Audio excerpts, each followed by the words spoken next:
আসসালামু আলাইকুম গাইস, আমরা চলে আসছি ঢাকার বাইরে একটি ঐতিহ্যবাহী সুন্দর একটি প্লেস নারায়ণগঞ্জের রূপগঞ্জ।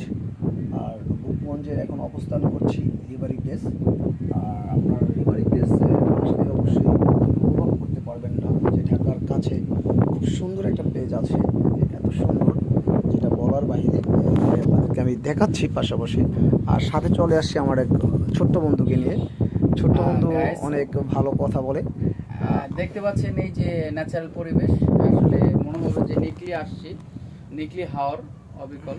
তো আপনারা যদি মনে হয় যে কখনো একটা ভালো ন্যাচারাল সাউন্ডলেস পরিবেশ চান, যে এখানে গেলে আপনার একটু হলেও বিনোদন বা ইয়া পাবেন, তো আপনারা চলে আসতে পারেন। দুই সাইড দিয়ে আসতে পারেন, একটা হচ্ছে 300 ফিট দিয়ে এদিক দিয়ে চলে আসতে পারেন রূপগঞ্জ হয়ে, আর কাঞ্চন ব্রিজ হয়ে। আর এদিক দিয়ে যদি আপনি ড্যামরা হয়ে আসতে চান, সেই ক্ষেত্রে আপনার আসতে হবে চনপাড়া ড্যামরা হয়ে, এদিক দিয়ে সোজা রূপগঞ্জ থানা সোজা চলে আসবেন। যাত্রাপথেই পড়বে যে রিভার ভিলেজ, এই ঢাকা সেই ঢাকা। তো এখানে আসলে আপনি এই জায়গাটি দেখতে পারবেন, অত্যন্ত সুন্দর ন্যাচারাল একটি জায়গা। তো আমরা খুব হ্যাপি